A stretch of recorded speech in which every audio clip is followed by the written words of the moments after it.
Cette année, bien, nous travaillons sur la maîtrise des recettes et plus particulièrement sur les recettes fiscales. Car la question des recettes fiscales est une question importante. Nous avons travaillé pendant des années sur les dépenses, sur la maîtrise des dépenses. Il faut maintenant voir l'autre côté du décor, c'est-à-dire l'autre côté du budget, les recettes. Si nous voulons sortir d'une crise financière publique que nous connaissons actuellement, il est indispensable non seulement de maîtriser les dépenses, mais de maîtriser également les recettes.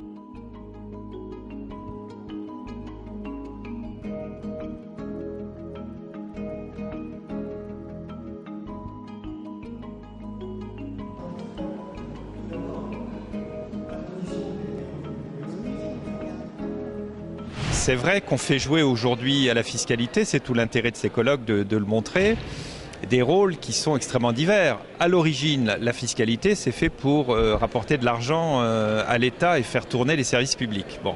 Au fil du temps, c'est devenu une machine à faire de la politique familiale, à faire de la politique immobilière, à faire de la politique sociale, à faire de la reprise de marché immobilier, du retour à l'emploi. Bon. Et ces pauvres impôts, notamment l'impôt sur le revenu, portent tellement de responsabilités sur les épaules qu'ils sont devenus un peu illisibles et c'est ce qu'on voit en France aujourd'hui avec la multiplicité des niches. Bon. Mais je trouve qu'avec la crise aujourd'hui, probablement qu'on revient aux finalités premières et que ce qu'on demande aujourd'hui assez largement dans un contexte où l'État a besoin d'argent parce que le déficit budgétaire, parce que dette publique très importante.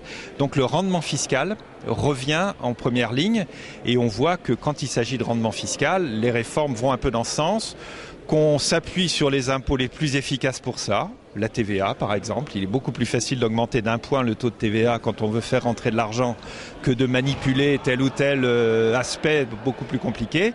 Et quand on regarde aujourd'hui ce que font les pays autour de nous, on voit qu'ils jouent sur l'ensemble des leviers, mais que globalement, la ressource fiscale est en train de reprendre peut-être un peu le dessus par rapport à toutes les autres finalités qu'on avait fait porter quand même à ces pauvres impôts. La retenue à la source, c'est un problème politique.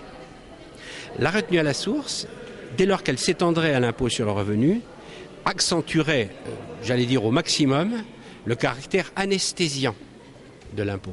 Et je crois qu'il serait une atteinte supplémentaire à l'efficacité du consentement à l'impôt. Un impôt consenti, c'est un impôt ressenti. Et le malheur, c'est qu'avec la CSG, avec la TVA, avec le prélèvement des retenues à la source qui se généraliserait, le citoyen français, le contribuable français n'aurait pratiquement plus aucune sensation du poids de l'impôt.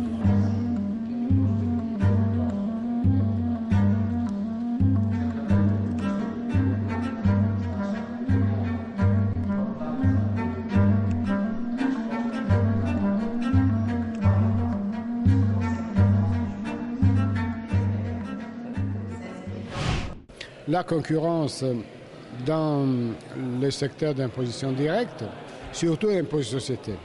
On peut dire qu'une fois, l'Italie avait essayé d'être concurrente c'est-à-dire dans la réforme de 2004.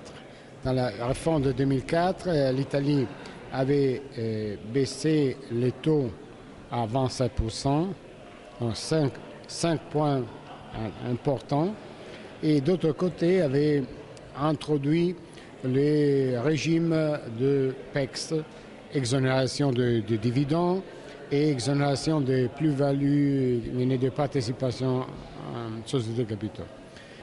Le message de concurrence était évident. Venez vous installer ici, vous pouvez compenser les pertes qui viennent de l'étranger, vous ne payez que le 27%. Depuis le 2004, l'Italie n'a introduit d'autres formes.